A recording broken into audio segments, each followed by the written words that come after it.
So in this video, I want to go over what you're going to need to start building your own arrows from start to finish from your house. So one of the first things you're going to need is an arrow squaring device and an arrow spinner. Well, why not get both of those ordeals in one?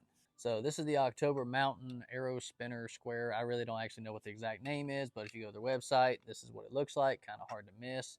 And it does exactly what I just said it does. It has a little diamond plated ordeal right here that lasts a lot longer than sandpaper. I'm pretty sure it's diamond plate. Yeah, it is. That's not sandpaper. And what you do is you actually, well, here, let me show you. What you're going to do is obviously have it on a flat surface. Got a nice little groove right here. You take any kind of arrow. It doesn't matter if it's carbon, and aluminum. Slide it in right here. Give her a couple little twists, and it's actually going to shave off the end of your arrow shaft to square it off from where you cut it, which we'll get into that in a little while. And then once you get done with that, you throw it right here. If you put it on correctly, like I just didn't, put it on right here, and you can actually spin it. Let me get you a better angle. Now, the whole point of having an arrow spinner is so you can tell if you got any wobble on the back or the front of the arrow. Now, you would typically do this before you start your arrow build so you know which side you need to cut it off of depending on the quality of the arrow you buy.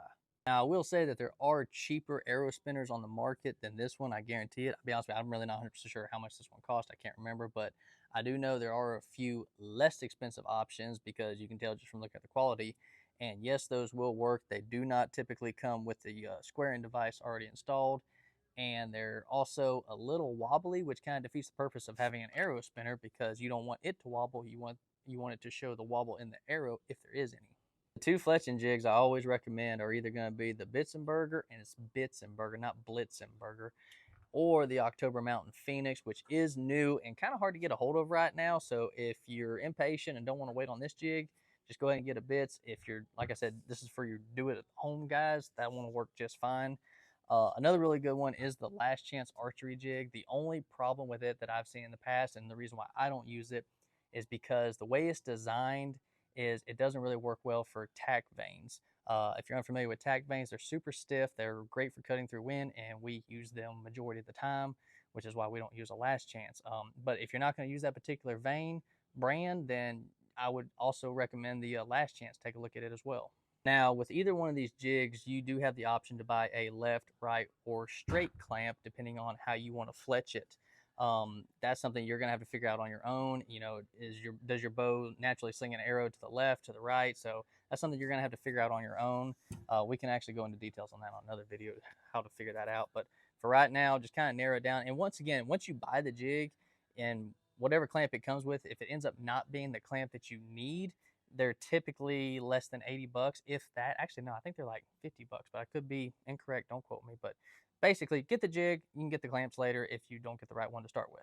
The next thing you're going to want, you don't necessarily have to have right off the rip, because typically wherever you're buying your arrow shafts from, they're going to cut the arrows to whatever length you want if you request it. But if you really want to do, top to bottom ordeal, you're going to want to cut your own arrows.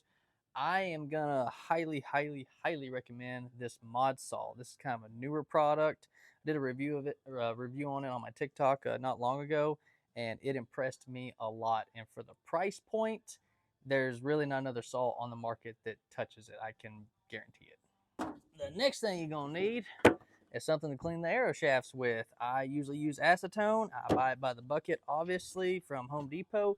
You can use rubbing alcohol as well. That's not uncommon for people to do. There's also a lot of glue manufacturers and, fletching manufacturers that sell all that stuff that have a wipe you can use. But for being honest, acetone or rubbing alcohol does the same thing. I feel like I'm forgetting something else that's simple but very important. Oh, glue. So yeah, you're going to want some type of glue depending on the insert system you're using based off the arrow brand, the manufacturer that you went with. G5 Blue Glue is what I use on about 95% of my components. Your standard inserts, your half outs, that's pretty much all I use with the G5 Blue Glue. It works phenomenal. It dries in seconds and you can shoot it.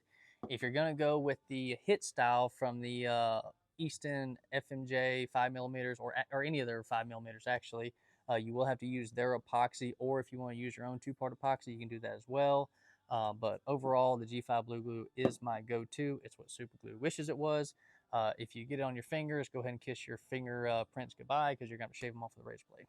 As far as your fletching glue and priming pin and all that, that's going to be determined by whatever fletching brand you go with and what they recommend. But what I can recommend, if I can get it out of this jar of acetone, regardless of whatever glue you go with, these little, where's the camera? There she is.